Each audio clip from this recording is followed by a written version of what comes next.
share dulu Bu Ya. Altra, saya pandu dulu sebentar. Volumenya tolong di stabilin. Silakan share Bu Altra. Terima kasih. Ini lagi di Surabaya ya, di kampus. Iya, di kampus lagi hujan deras, jadi nggak berani pulang. Tadi takut di rumah lampunya mati. Terima kasih ya udah sharing. Salam dari kita semua di sini. Ada Pak Yus, ada Pak Abidin Kusno, ada Mas Eka, Mas Ya, Anas, Pak halo Undi. semua. Semuanya ada ya. Makasih Ada Mas Revi, undangannya. Mas Nanda, Bu Indah juga, Mas Cahyo, macam-macam. Ada Mas Teguh juga datang.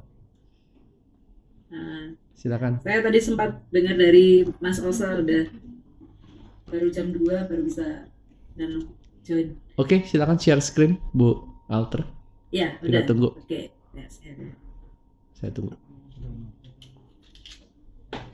Oke. Kita almost di penghujung ya, 3 presentasi terakhir. Setelah Bu Alter nanti ada Mas Revi dan Pak Yuswadi. Oke, Silakan. sudah kelihatan Sorry, ya. mungkin bisa di full screen. Ya udah, ini udah oke ya. Clear.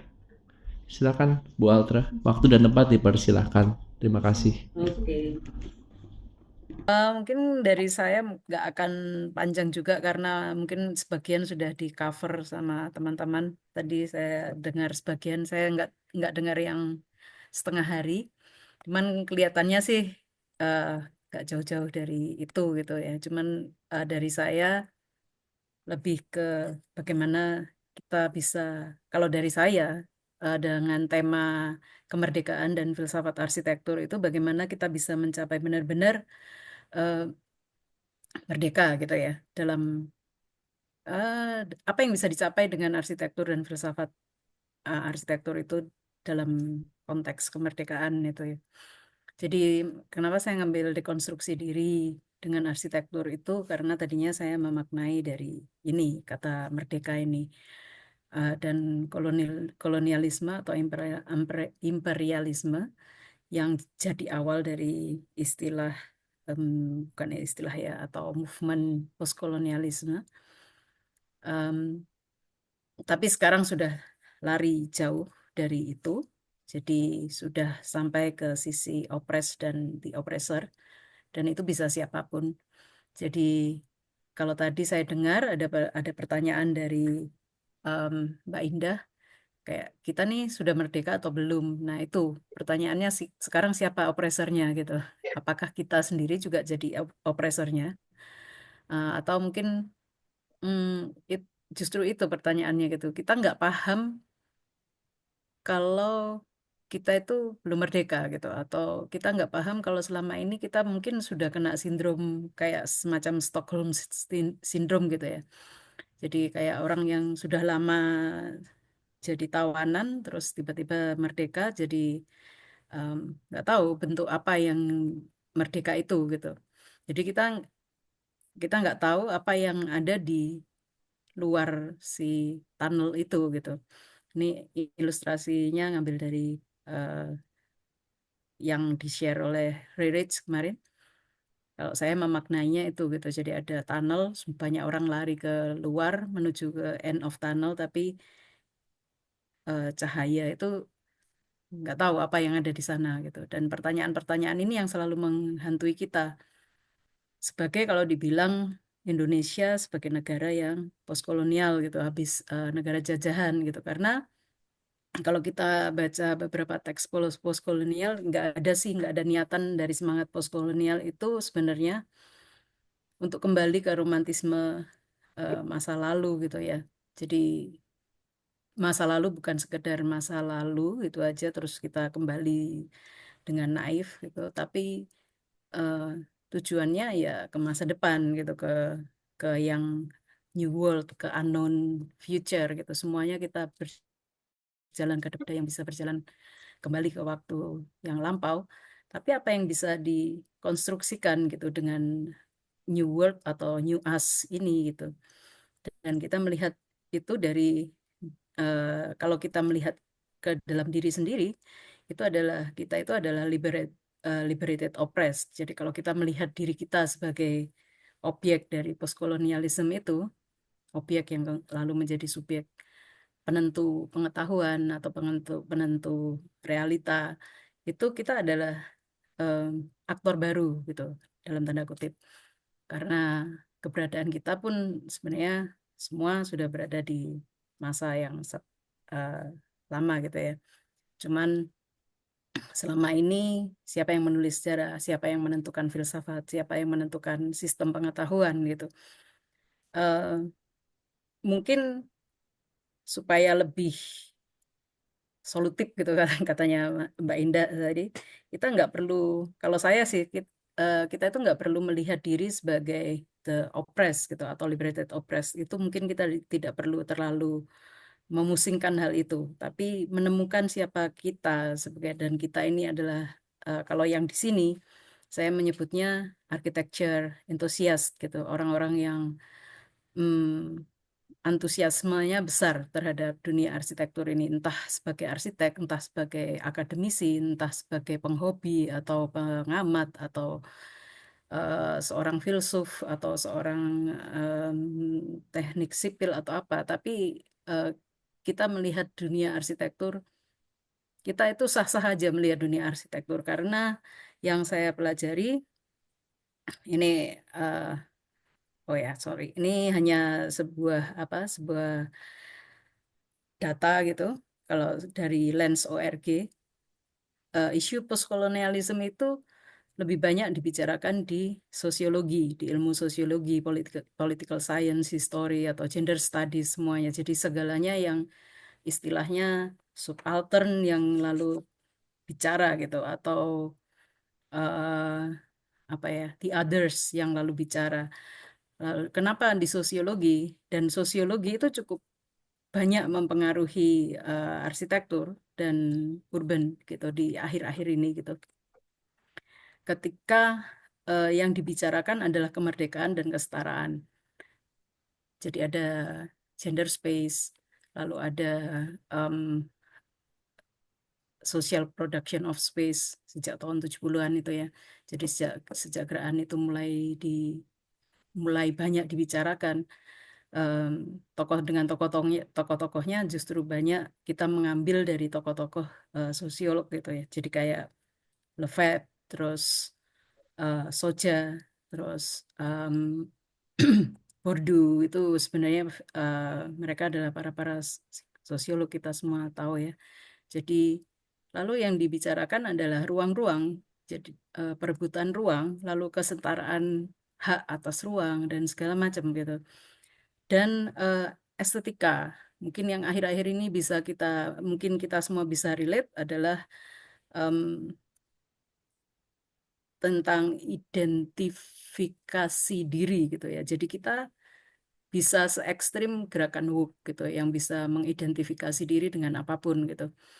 Tapi pertanyaan filosofis yang bisa kita pakai untuk melihat diri kita sebagai para arsitektur entusias ini adalah pertanyaan yang sifatnya filosofis gitu.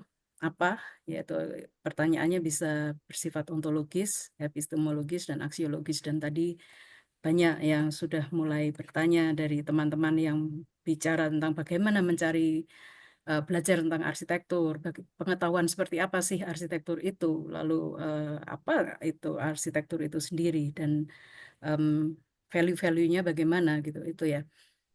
Dan kalau dari sisi eh, filosofis gitu, ini ontologi itu menentukan realita kita. Nah, ini nanti jembatan untuk kenapa saya memakai Giovanni Plasma. Karena Giovanni Plasma itu adalah salah satu yang cukup menggelitik saya gitu di di sekitar 10 tahun terakhir ini, atau bisa dikatakan lebih dari 10, mungkin 12 tahun terakhir ini gitu. Jadi em, Giovanni Plasma dan Lefebvre. Dan beberapa tahun terakhir ini saya berusaha mencari koneksinya di mana gitu. Nah,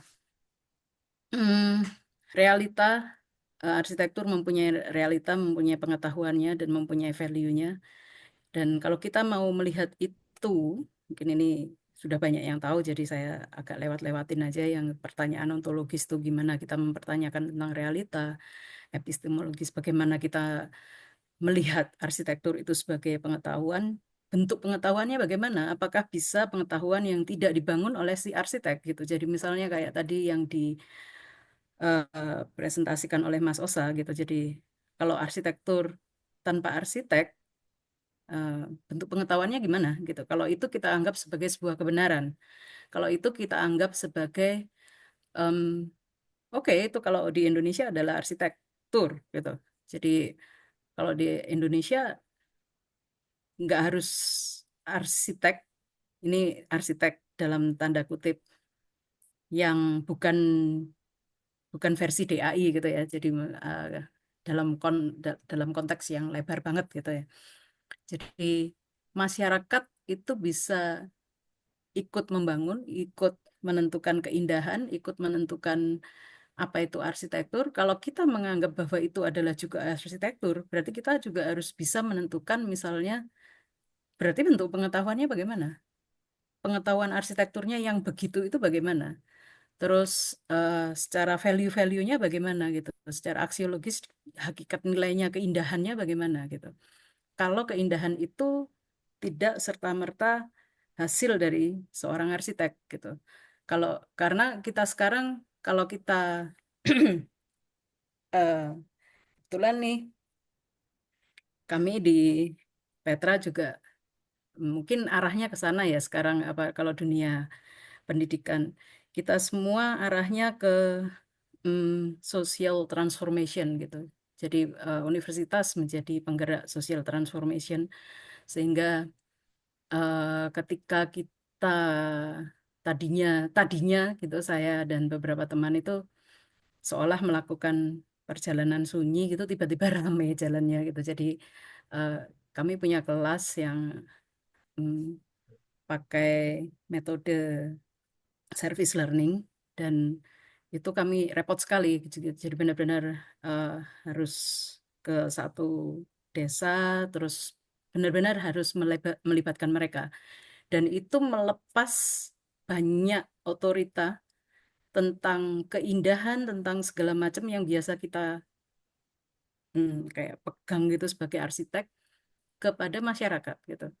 Terus tiba-tiba beberapa tahun terakhir ini tuh jadi banyak apa ya eh, mitra gitu dari mungkin dari Singapura dari mana terus mereka punya sama-sama punya program social change gitu dan itu rasanya gelombangnya ke sana gitu saya nggak tahu kenapa begitu ataukah memang dunia ini sedang membutuhkan itu gitu jadi ketika pertanyaannya tadi dari eh,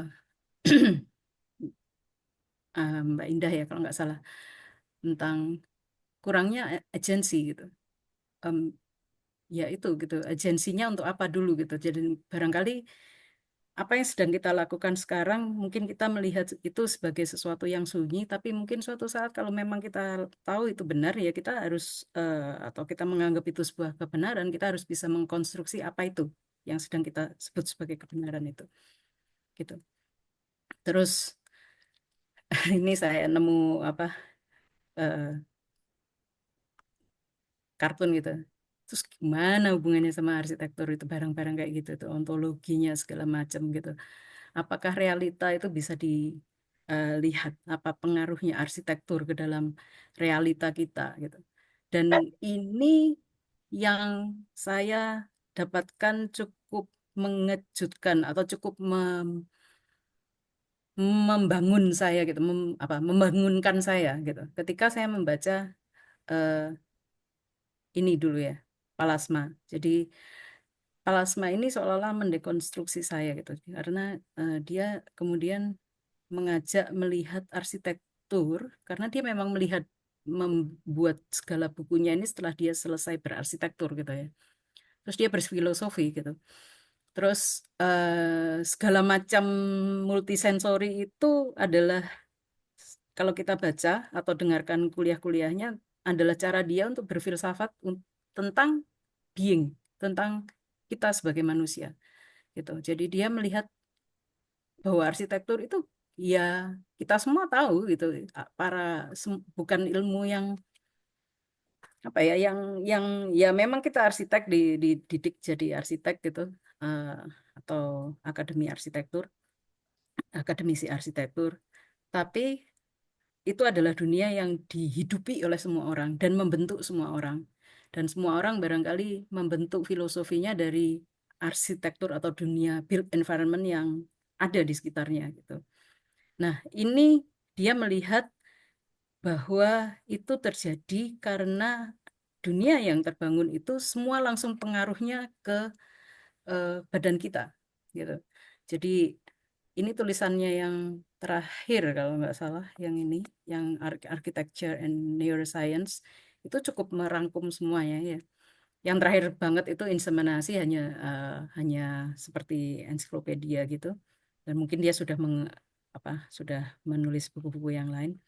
Tapi di situ dia melihat bahwa ada hal yang disebut sebagai embodied knowledge gitu, bahwa arsitektur itu embodied knowledge yang membuat kita, kalau biasanya makanya ada gerakan kayak dekonstruksi itu mengobrak-abrik bagaimana cara kita di dalam arsitektur ya, gerakan dekonstruksi dalam arsitektur itu mengobrak-abrik persepsi kita terhadap apa itu arsitektur gitu.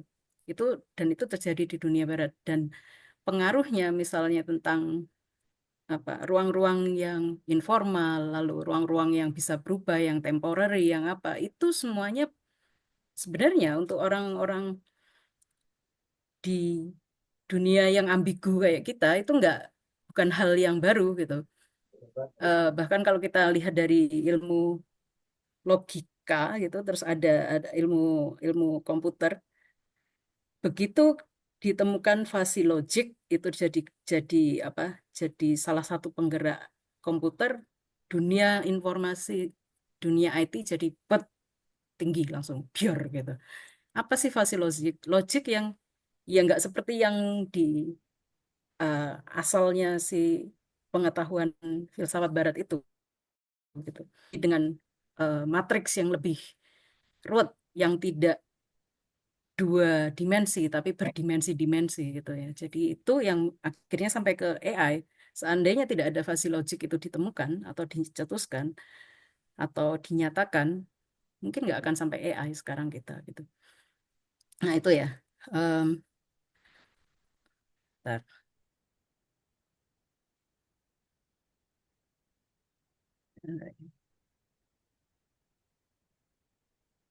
Oke.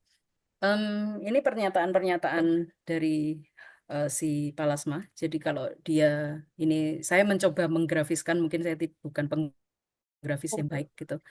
Em, jadi segala sensori itu adalah pintu masuk informasi ke dalam diri kita, ya.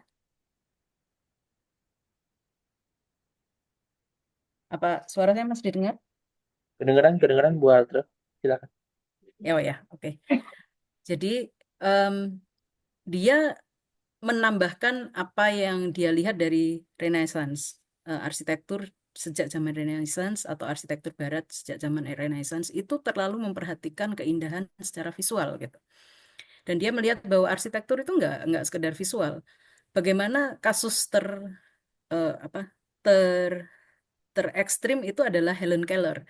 Helen Keller itu tidak bisa merasakan apapun, tidak bisa melihat, tidak bisa mendengar, dia hanya bisa merasakan dengan kecapnya, dengan tangannya gitu. Dunia yang seperti apa yang dihadapi oleh orang-orang yang seperti itu gitu. Dan arsitektur itu kenapa sekarang kita semua juga ke arahnya ke universal design ya. Karena kita mungkin sebagai orang yang bisa melihat tidak pernah membayangkan bagaimana space kalau untuk orang yang tidak bisa melihat gitu. Atau space bagi orang yang tidak bisa melihat dan tidak bisa mendengar, hanya bisa merasakan ruang dengan kinestetiknya gitu. Hanya dengan perabanya. Nah, em, itu masih sekedar dengan segala rasa gitu. Dan itu membentuk, oh berarti kayak sekarang kita mungkin melihatnya keindahan itu yang teratur, visual atau apalah gitu. Mungkin buat mereka nggak gitu gitu. Terus em, itulah yang mendasari bahwa si, si filosofinya, kalau bisa dibilang filosofinya Johnny Palasma, cara kita embodied space, cara kita merasakan dunia itu, cara kita merasakan arsitektur itu, bagaimana kita berarsitektur, lalu itu membentuk dunia orang lain, itu kita ikut membentuk ontologi apa itu dunia kita, apa itu realita yang kita buat itu bagi orang lain, dan akhirnya akan membentuk si orang lain itu sendiri gitu, dan kita sendiri juga gitu. Nah itu saya lihat sebagai, nah itu kita butuh untuk mendekonstruksi diri kita gitu. 5 menit Jadi lagi Bu Alter. ya, oke. Terus kalau dari sisinya si ini secara fenomenologis juga ada nanonya kaitannya. Ini saya baca dari bukunya Branko Mitrovic. Jadi itu termasuk cara bagaimana kita menangkap si fenomenologis itu. Sementara kalau dari Levap itu saya melihatnya sih eh, ada apa dialektika ruang yang mungkin terjadi ketika membuat satu struktur ruang itu ketika kita bertemu dengan orang lain itu ya. Jadi karena dari dia punya space, ada order-order tertentu, lalu ada least space atau yang ditempati oleh orang itu, ada yang persif, ada yang kita rancang sebagai arsitek. Tapi ternyata yang kita rancang sebagai arsitek itu dihidupi oleh orang dengan cara yang lain gitu. Dan itu oleh pengetahuan-pengetahuan yang formal dianggap sebagai ruang yang informal. Padahal ruang yang informal itu ya penting karena itu yang membuat justru lebih hidup gitu. Nah, hal-hal yang seperti itu mungkin yang perlu kita lihat bagaimana kenyataan ruang-ruang yang ada di Indonesia, dan itu kita bisa pertanyakan gitu karena eh sorry, arahnya ini tadi em, grafis yang lain. Jadi bagaimana si eh, praktek sehari-hari itu mempengaruhi kita.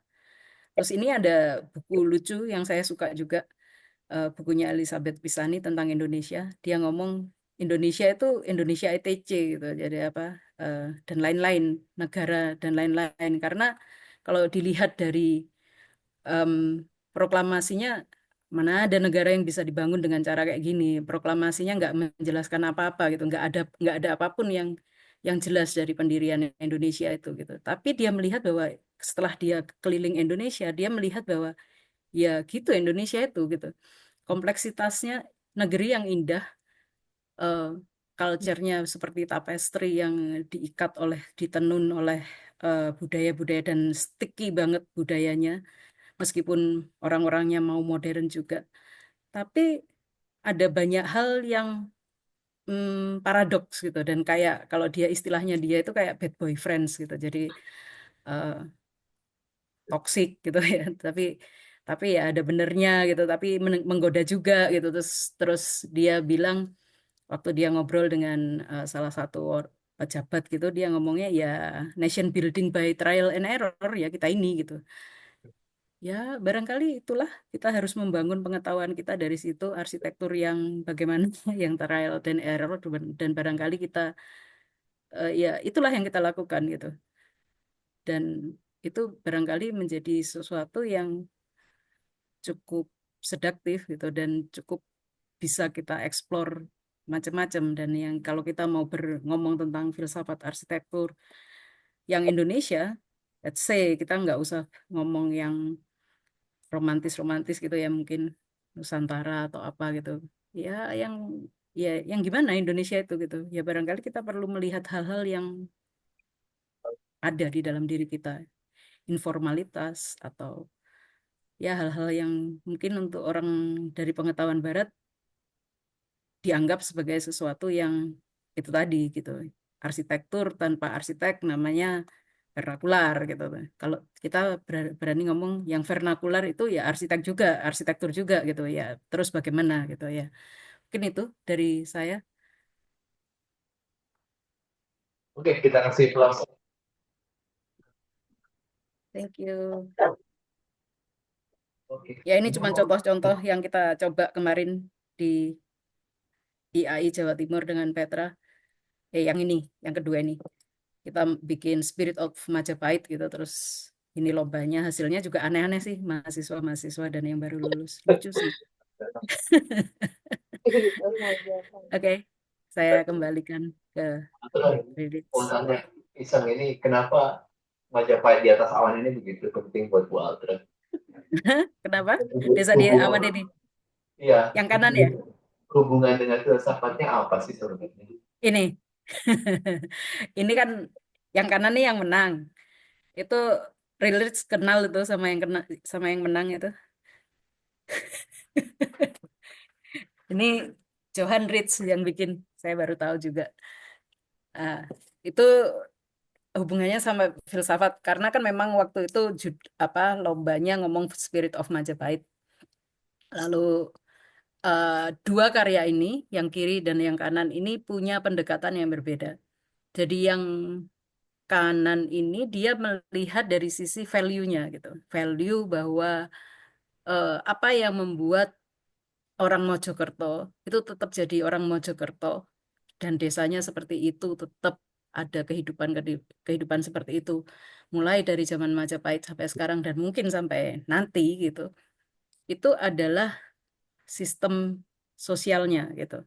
Dan kenapa enggak skyscraper-nya membuat ya desa yang benar-benar ditumpuk gitu. Jadi per per segmen ini adalah satu unit warga gitu, satu unit RT atau apa rukun dukuh-dukuh gitu sampai ke atas gitu. Nah, ini sebenarnya masih bukan sesuatu yang perfect gitu ya, tapi tetap terus bedanya yang paling atas dengan yang paling bawah apa gitu kan. Kalau kita ngelihatnya itu ada hierarkinya gitu kan.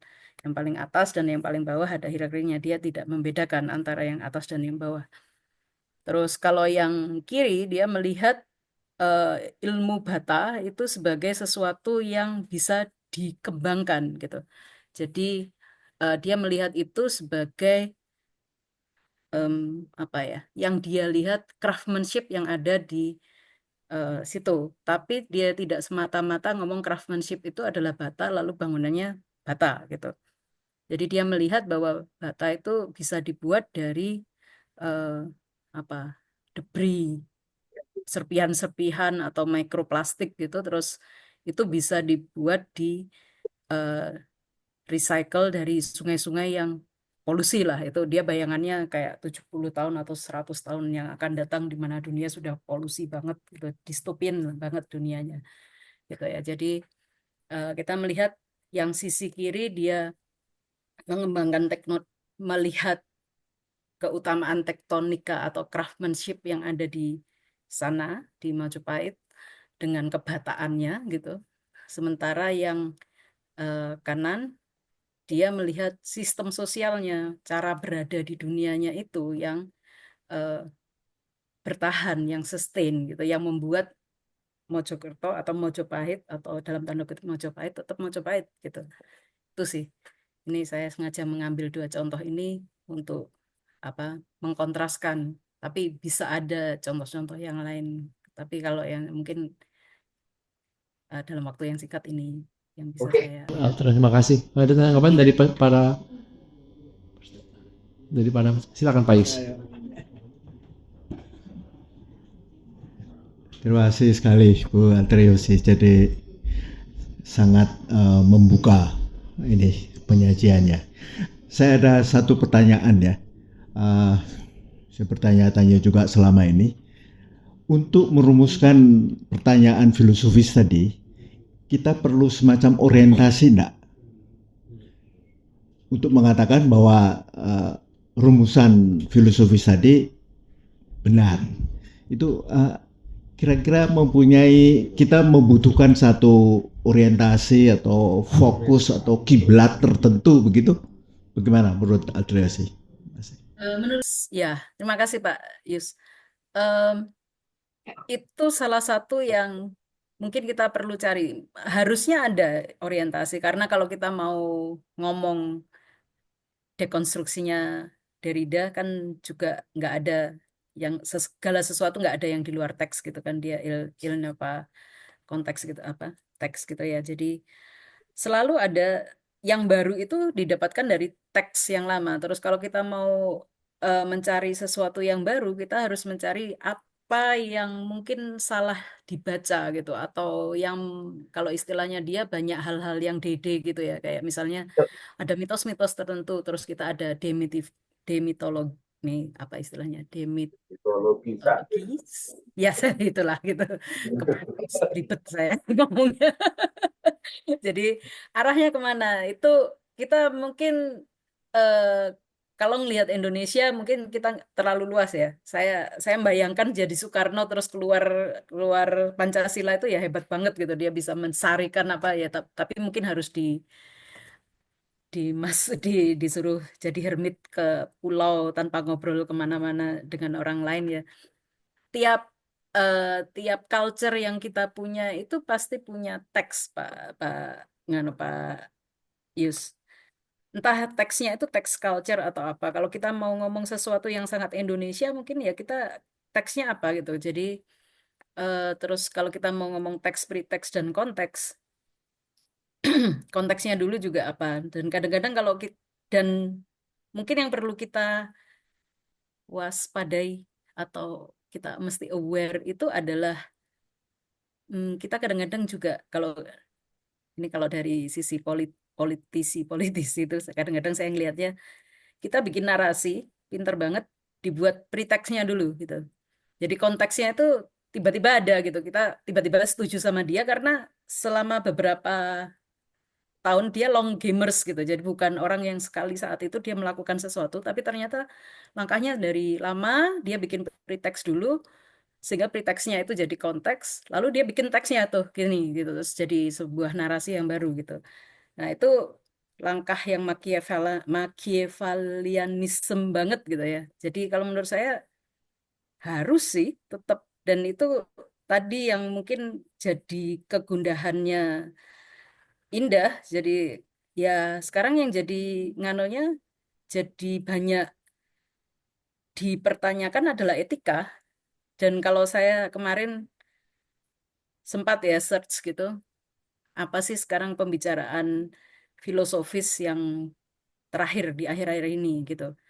Ternyata dengan segala perkembangan teknologi yang sangat cepat ini, orang pertanyaannya memang etika gitu. Kalau dalam dari sisi filsafat gitu, karena mungkin dengan kemudahan orang menarasikan sesuatu, lama-lama pertanyaannya etika gitu Pak. Gitu. Jadi arahnya mungkin itu gitu. Dan memang miris ya kadang-kadang. Tapi kadang-kadang saya juga mikir ketika saya miris terhadap langkah seseorang, jangan-jangan saya juga melakukan sesuatu yang nggak etis juga gitu, yang saya nggak aware gitu kan. Jadi memang sulit di zaman yang serba semuanya maju seperti dengan cepat ke arah segala arah gitu ya. Dan Indonesia sangat-sangat punya potensi kompleksitas yang bisa kemana-mana. Dan mungkin kalau saya sih bersyukur sih sampai sekarang ini Indonesia masih tetap jadi Indonesia gitu. Saya rasa masih ada tangan invisible hand yang menjaga kita tetap jadi negara yang ya tetap aman relatively gitu. Tapi memang benar Pak, saya setuju harus ada arahnya. Dan bahayanya arahnya itu sekarang juga subjektif, sangat relatif gitu. Nah itu diskusi tentang etika kalau dalam hal filsafat memang butuh juga itu. Dan di mana-mana jadi kayak misalnya AI sekarang yang lebih banyak dibicarakan juga adalah tentang hukumnya, etikanya, terus perkembangan apa rekayasa biologi apa segala macam, etikanya. Terus dengan virtual reality, etikanya juga. Terus arsitektur mungkin pertanyaannya juga satu saat dengan kebebasan kita bisa berekspresi macam-macam mungkin juga etikanya gitu. Bagaimana kebebasan kita tetap membuat orang lain nyaman ya tetap Solutif ya Bu. dialektika sosialnya si Levap itu butuh itu. Terus Bu saya Alter, gitu. saya pikir tadi kalau Bu Indah gawain kan sebagai etika yang solutif juga ya. Mm-mm. Dan solusi kan punya dasar problematika yang digawangin. Jadi pembacanya itu memang komprehensif dan makasih untuk mengingatkan untuk kita selalu be mindful ya about di elemen sampai stimulinya berjalan sangat sensitif. Oke, thank you Bu Altra buat diskurs Ya, yang ada. makasih. Kita lanjut ke kita kasih applause ya sekali lagi. Next mungkin Mas Revi.